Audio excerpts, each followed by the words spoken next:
ছি ছি ছি ছি বেটা, কাপুরুষ বেটা,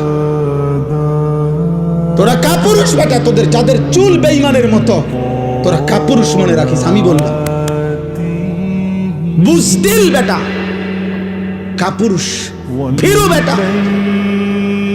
তোমার আল্লাহ আছে, তোমার নবী আছে, তোমার ধর্ম আছে, তোমার কোরআন আছে, তোমার ইসলাম আছে, তোমার ইসলামের সব সৌন্দর্য সুন্দর, তোমার নবীর সব সুন্দর। নবী সাল্লাল্লাহু আলাইহি সাল্লামের আদব আখলাক, চলা ফেরা, চুল, চেহারা, আচরণ, উচ্চারণ, রাত দিন, ঘর সংসার, বাজার ব্যবসা, দেশ রাষ্ট্র রাজনীতি, নবীজি সাল্লাল্লাহু আলাইহি সাল্লামের বাথরুমে ঢুকা, বাথরুম থেকে বের হওয়া, নবীজির খাবার আহার নিদ্রা, নবীজির চলা ফেরা, নবীজির সব সুন্দর। নবী সাল্লাল্লাহু আলাইহি সাল্লাম ইতিকাফ করতেন রমজানের শেষ 10 দিন।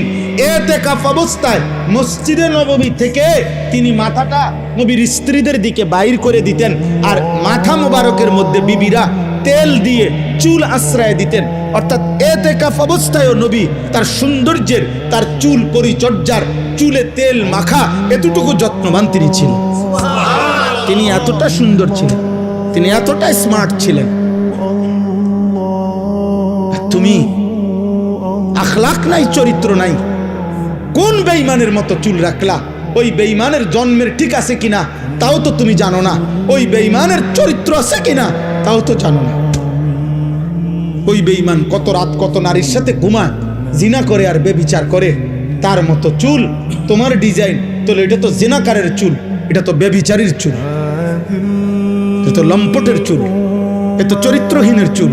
তাহলে চুল যদি হয় লম্পটের, তো তোমার ভিতরে আখলাক কিসের? এটা আমরা বুঝি না, আমরা এটা বুঝি না আব্বা। দিল তোমার কি চায় আমরা বুঝি না। এক ওয়াক্ত নামাজ যে পড়ে না, একটা সেজদা যার কপালে নাই,